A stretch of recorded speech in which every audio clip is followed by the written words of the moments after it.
Bonjour, chers auditeurs. C'est avec grand plaisir que la Chambre de commerce de la région d'Edmundston vous souhaite la bienvenue à l'émission En affaires chez nous.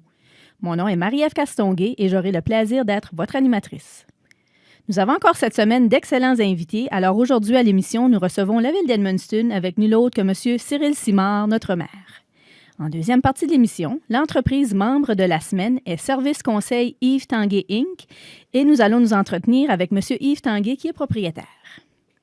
En conclusion de l'émission, nous serons en compagnie de M. Luc Michaud, premier vice-président de la Chambre de commerce de la région d'Edmundston. Et notre co-animateur cette semaine est M. Sébastien Morneau, mon collègue de travail à la Chambre de commerce. Bonjour Sébastien. Bonjour Marie-Ève. Bienvenue à l'émission encore une fois. Sébastien, est-ce que tu peux nous parler un peu de l'équipe qui travaille à la Chambre de commerce? Bien, présentement, on est 4 personnes, incluant toi. Donc, je ne t'ai pas oublié, Marie-Ève. Parfait. Il y a moi qui travaille, je dirais, surtout au niveau des communications. Donc, je suis la bouche de la Chambre de commerce, Oui. si on peut dire de même. Il y a Cindy Pelletier-Michaud, qui, elle, s'occupe vraiment, coordonnatrice au niveau des activités et des événements de la Chambre. Donc, Excellent. les repas d'affaires, les émissions de radio, comme on fait présentement. Les invités, C'est elle qui organise tout ça. Et il ne faudrait pas oublier aussi France Couturier, qui travaille comme adjointe administrative, qui fait un excellent travail aussi. Tu as bien raison, puis on a une belle équipe de travail qui a à cœur la Chambre de commerce et ses membres, évidemment. On a bien du plaisir à travailler ensemble. Alors, je profite de l'occasion pour dire un beau merci à Cindy, France, et merci à toi, Sébastien, de votre excellent travail et de votre esprit de collaboration. C'est un mot-clé à la Chambre de commerce. Bienvenue. Alors, j'ai maintenant le plaisir de vous présenter notre invité, M. Cyril Simard, maire d'Edmundston. Bonjour. Bonjour. C'est un plaisir de vous recevoir à l'émission. Bien, le plaisir est tout pour moi aussi. Alors, on va débuter l'entrevue, évidemment. Monsieur le maire, lors du dernier repas de la Chambre de commerce, on a fait l'état de la cité pour l'année 2016. Pouvez-vous brièvement nous énumérer les grandes lignes de votre présentation? Bien, en fait, j'ai fait une présentation que je voulais un peu plus globale que ça. Je voulais revenir un petit peu sur les 4-5 dernières années. C'était mon 5e discours de l'état de la cité. Puis, à un moment donné, c'est bon de faire une perspective un petit peu plus large. Et alors, j'ai basé un petit peu ma présentation sur 4 grands thèmes. Le développement économique, évidemment, l'engagement communautaire, le rayonnement de la municipalité et la performance de l'organisation municipale en soi, qui, je trouvais, couvrait à peu près tous les aspects là, de mon rôle puis du rôle du conseil municipal à travers ça. Avec différents exemples de succès et de défis également qu'on rencontre dans l'administration municipale sur ces quatre volets-là. Parfait. Vous avez élaboré surtout sur 4 grands axes, Oui. soit le développement économique, si je me souviens bien, Oui. l'engagement communautaire, le rayonnement de la municipalité au niveau provincial, national, même international, et la performance municipale en tant que telle. Selon vous, de quelle façon ces 4 éléments façonnent la réussite d'une municipalité? Ben, Peut-être en donnant des exemples. Des aussi. exemples. Ben, écoutez, à la base, puis j'ai terminé un petit peu avec ça, ça fait qu'on peut parler de la conclusion, ça va donner déjà le ton. Ce que j'essayais de démontrer, c'est qu'une ville qui réussit, c'est une ville dans laquelle le leadership est partagé. Dans le sens où ça se bâtit avec beaucoup d'intervenants. L'administration municipale a son rôle de livrer des services. Au-delà de ça, nous, on veut jouer un rôle encore plus important en matière de développement économique, par exemple, ou soutenir le travail déjà très, très intéressant que les partenaires font, comme la Chambre de commerce, comme la CBDC, comme les organisations communautaires, tous les gens qui veulent contribuer à la qualité de vie chez nous.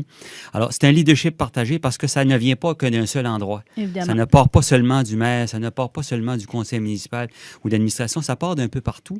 Mais c'est important de pouvoir jouer un rôle de concertation puis de faciliter que les gens se parlent pour que l'impact soit encore plus important puis qu'on ne se pile pas sur les pieds, mais qu'on s'assure qu'on va dans la même direction quand on a une vision commune qui est partagée. Alors, c'est un peu dans ce sens-là que je déployais, par exemple, qu'au niveau du développement économique, les résultats que moi, je vois, on a renforcé les capacités de nos organisations, nos outils, nos programmes. On a mis beaucoup de choses en place au niveau municipal, mais aussi dans nos organisations partenaires.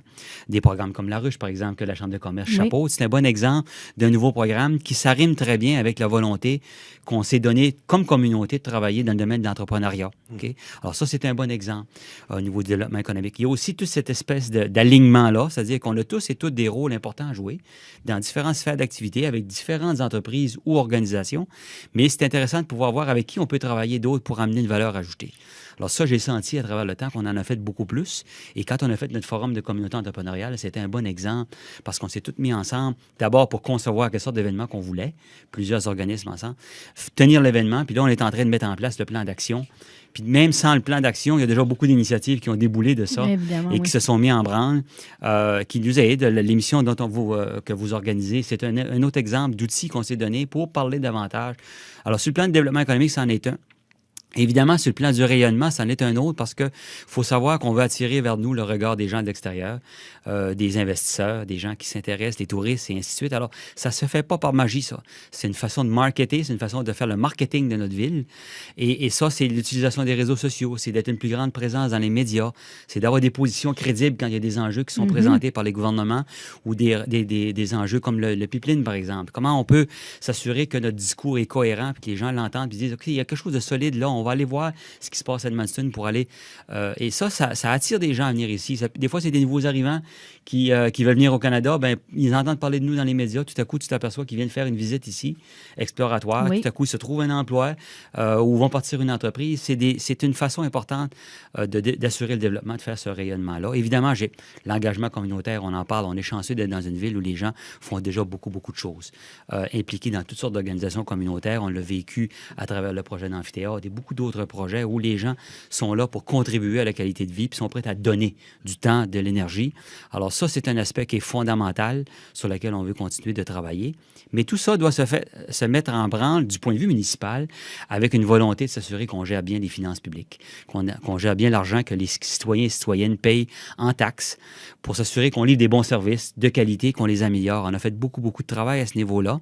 Alors, on fait du développement, mais en même temps, on s'assure de consolider ce qu'on a, qu'on ait de l'argent pour maintenir nos infrastructures, maintenir nos bâtiments et s'assurer qu'on fait des économies lorsqu'il y a lieu d'en faire. Puis c'est important de s'assurer qu'on fasse les deux éléments ensemble. Et tout ce qu'on fait en matière de travail au niveau de la municipalité nous permet des fois de dégager des marges de manœuvre pour faire du meilleur développement. Monsieur le maire, vos élocutions, évidemment, votre discours sont toujours fort intéressants et passionnés.